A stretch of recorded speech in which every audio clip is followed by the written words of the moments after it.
What is up guys, welcome to Cerny Gaming. If you want to help support the channel, then go ahead and hit those like and subscribe buttons and leave your thoughts in the comment section below. Today we're going to be checking out something a little bit different, a 100% free to play Stamina Dragonknight DPS build that can hit over 94.5k. That means that in order to compete with the top DPS players in the game, you don't even need to own any DLC with this build. But there's more. We have both a trial gear and non-trial gear setup for you here, meaning that if you don't want to invest in the DLCs and aren't ready for trials, you can still get some really super high DPS, no need to miss out. So let's get started with the core details. The race we're going to be running is the Dark Elf, because that gives us the best spread of max stamina and weapon damage. Your Munderstone, as usual, should be the Thief, since bumping up those crit chance numbers is absolutely vital for DPS. The Lava Fuzz Soup and Salt Rice food buff is the absolute best for damage output and sustain, but if you need some extra health, you can try the Artame Takeaway Broth or Dubious Cameron Throne instead if you prefer. It's important to run Heroism Potions on this build. When you get to the execute phase, it can be tricky to sustain Whirling Blades, but the Battle Roar passive that gives resources back on ultimate use will fix this, making Heroism Potions very important. For the champion points, we're going to be running Deadly Aim, Thaumaturge, Master at Arms and Backstabber from the Warfare section, and from the Fitness section we're going to be running Boundless Vitality, Fortified, Rejuvenation and Bloody Renewal. Now let's move on to the gear. We have two different setups for you here, so let's start with the trial gear version. The first set that we're going to be running isn't a trial set at all, it's Shadow of the Red Mountain, and it can be found in Stonefall's Overland and gives us regular free bursts of damage. The trial set that we're going to be running is in fact Advancing Yakeda, also known as Berserking Warrior.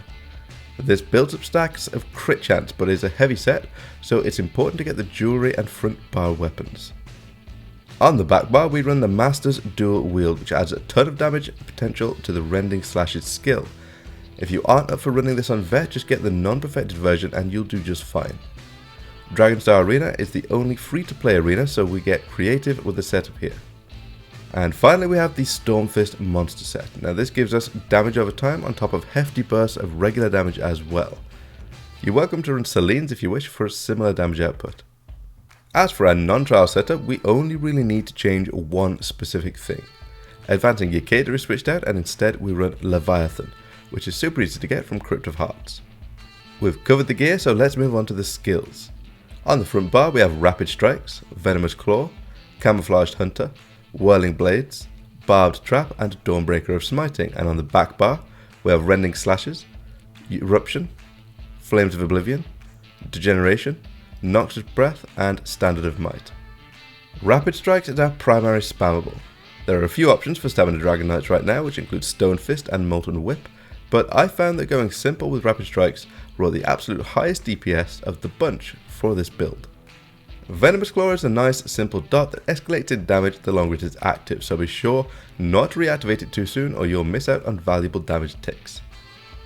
We have Camouflaged Hunter here for the passive major savagery and weapon damage boost we get from having it slotted, but there won't be any cause to actively use it in PvE. Our primary execute ability is Whirling Blades, which deals tremendous damage when the enemy gets to 20% health and below. Be sure to switch to this at that point and watch your stamina consumption when you do.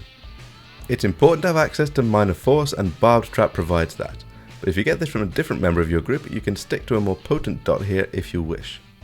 We don't actually use the Dawnbreaker of Smiting ultimate on the front bar, it's only here for the passive weapon damage we get from the Fighters Guild, but when the boss is almost down and you want a burst of damage, you can use this if Standard of Might isn't ready yet. Rending Slashes gains a massive damage boost from the Master's Dual Wield weapons that we run, meaning this will be one of our highest damaging skills. Eruption actually makes for a pretty decent damage over time ability that comes with a decent upfront burst damage as well. The great thing about it is that it costs magicka over time, making it much more sustainable. We get major savagery on the back bar from Flames of Oblivion, which also provides regular and consistent bursts of damage. I find it best to reapply it at the very moment that it expires, since reapplying it early will miss out on that final last shot. Running Heroism Potions means that we need a source of major brutality, and we get that from Degeneration. This also serves as a decent damage over time effect and doesn't cost our main resource, which is a nice bonus. Noxious Breath comes with an upfront burst of damage and a decent damage over time, while also debuffing enemies with Major Fracture in a wide area. And finally we have Standard of Might. This may be one of the best ultimates in the game, which not only deals insane damage over time, but also increases the survivability of all group members within and boosts all their damage potential massively, and even has a synergy for them to activate as well. Now that we've checked out all of the details that you'll need, let's check out the build in action with a pass clip. You'll see that we don't use a set rotation, but instead aim to use rapid strikes as much as we possibly can, while maintaining all of our damage over time effects as needed.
Thanks very much guys. If you enjoyed the video, then go ahead and hit those like and subscribe buttons and leave your thoughts in the comment section below. Thanks very much, and as always, have fun.